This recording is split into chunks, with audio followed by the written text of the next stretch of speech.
mean? You be good. What's up, E? Where's that girl at?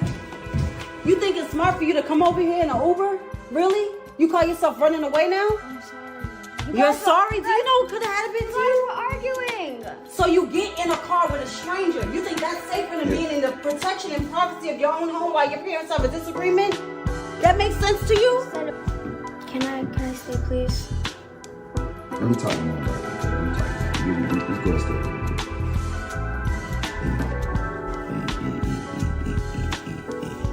Let me tell you something. Listen, right? I'm gonna tell you what happens sometimes. What happens sometimes, kids just need emotional support. You're a great mother. And I know she probably just feels better around the man. And I let him just stay in the house so she can have that stability when Landon is pulling us apart as a family, dealing with his alcoholism. I've tried. I've prayed about it. I've been patient with him. I've told him to go to rehab. I'm still there with him. I'm splitting bills down the middle with him. I'm there with him, and he does not care about none of it. Even after the accident, you're still drinking. Listen. Like the things he said to me tonight, Wayne, I'm telling you, like, there could have never been a moment where he loved me or us as a family, and for her to feel more comfortable in somebody else's house, I feel like a failure as a mother. The sun had barely come up on a cold morning in Atlanta when Erica Pinkett's phone vibrated on the kitchen counter. At first, she didn't think much of it. Notifications weren't unusual texts, emails, social media alerts. Those were part of everyday life. But when she picked up her phone and saw the screen light up, she instantly knew this wasn't just another message. Her heart skipped a beat. The alert was about a video that had started spreading online. A well-known internet personality, Kountry Wayne, had made comments about her teenage daughter, Amara. The moment Erica saw her daughter's name attached to a rumor-filled video, panic set in. Her stomach twisted. Her fingers shook as she tapped to open the video. But it was too late.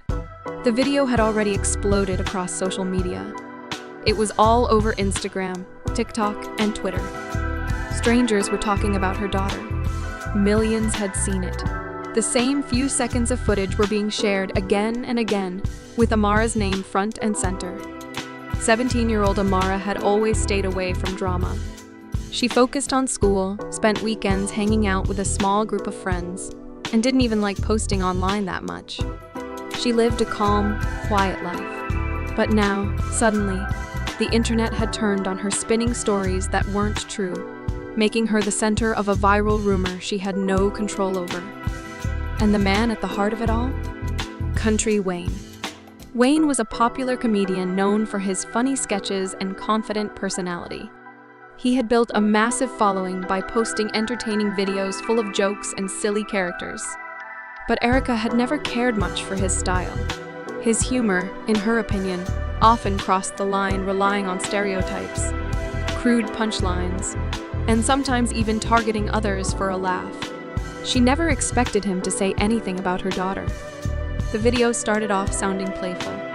Wayne sat in front of a bright background, dressed casually, talking to the camera like he always did. He was smiling, throwing in his usual winks and smirks.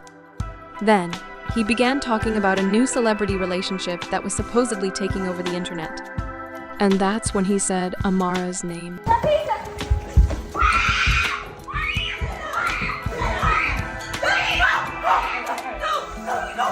Money, I'll give you anything you want, please. I have money. I know people are powerful. I'll give you anything you want. I'll give you anything you want. I have people in powerful places. There's cameras everywhere. You don't want to do this. You don't want to do this. How your pop doing? You doing all right? Don't talk about my phone. Check this out. I just got a message. Wayne joked about her being linked to a much older celebrity. At first, Erica hoped it was just a misunderstanding. But the more she watched, the clearer it became he was talking about her daughter. Then, the tone of the video shifted. His jokes turned sharp. His smile faded into something sly, something knowing. He hinted that Amara wasn't just dating someone famous, He suggested she was using the relationship to gain fame and social status. That's when Erica's blood ran cold. Wayne smirked into the camera and said, "If you don't believe me, just watch her rise. She's playing the game and she's playing it well." The message was cruel, and people believed it. His massive audience shared the video across platforms. It didn't matter that it wasn't true. It didn't matter that Amara was a minor, or that there was zero proof. His followers trusted every word he said. They started commenting on Amara's photos, making up stories, calling her names, and questioning her character. Erica's phone wouldn't stop ringing. Friends and family reached out in disbelief, asking, "Did you see what he said about Amara?" Everyone seemed shocked. So was she. How could someone with such a huge platform just throw a lie into the world and walk away? It felt like a nightmare. Amara, once confident and bright, now avoided school. She locked herself in her room. Her social media accounts were flooded with hateful messages from strangers. Some people accused her of things she didn't even understand. Others made cruel jokes. The rumor had taken on a life of its own, and there was no stopping it. But Erica wasn't going to just stand by. This wasn't just an internet drama. This was about her daughter's life, her mental health, and her reputation. It was about what happens when someone with a loud voice uses it carelessly. Erica called her lawyer and filed a defamation lawsuit against Kountry Wayne. It wasn't a decision she made easily. Lawsuits take time. They bring even more attention. But the damage had already been done, and Erica knew she had to fight back. Not just for her daughter, but for every young girl who's ever been dragged online without cause. Once the lawsuit became public, social media exploded again. Everyone had an opinion. Some people supported Erica, saying Kountry Wayne had gone too far and should be held accountable. Others defended him, arguing he was just being funny, and that people were taking things too seriously. But to Erica, there was nothing funny about seeing her daughter cry herself to sleep. There was nothing funny about a lie spreading like wildfire, while no one did anything to stop it. The courtroom became a spectacle. News crews set up outside. Every moment was filmed, analyzed, and debated. Inside, Erica and her lawyer laid out the facts. They presented screenshots of the harassment Amara had received, showed the court the hateful comments, the threatening messages, and the video that had started it all. "This isn't about a joke," Erica's lawyer told the jury. "This is about a young girl's reputation being destroyed by something that was completely made up. The damage is real. The pain is real." Wayne's legal team pushed back. They insisted he was a comedian, that his followers knew not to take him seriously. They said the video was just satire, that it wasn't meant to hurt anyone. But Erica could see through it. His lawyers tried to flip the story, saying Amara was only upset because she was famous now. As if she wanted any of this. As the trial dragged on, Erica stayed strong. She watched Wayne closely every time he tried to brush it all off like it didn't matter. She didn't yell. She didn't cry. But her quiet determination was louder than words. Weeks passed.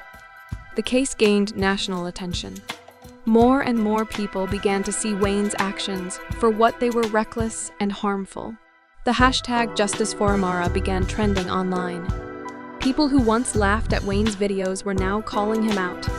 Finally, after what felt like forever, the jury came back with the decision. They ruled in favor of Erica Pinkett. Wayne was found guilty of defamation. He was ordered to pay a settlement and make a public apology. It was a clear win, but it didn't erase the pain that had already been caused. The apology came in a short video. Wayne stood in front of the camera, reading from a piece of paper.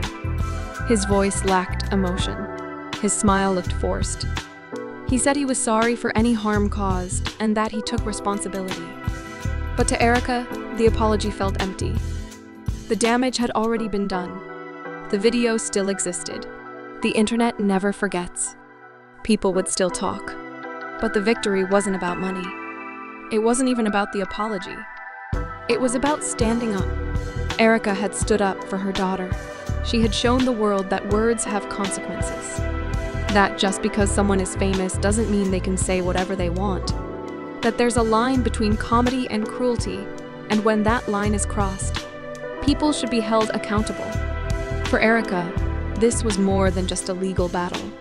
It was a message to every parent, every teen, and every content creator. A reminder that social media isn't a playground without rules. That behind every username is a real person, with a real life and real feelings. The courtroom case ended, but the conversation it started was just beginning.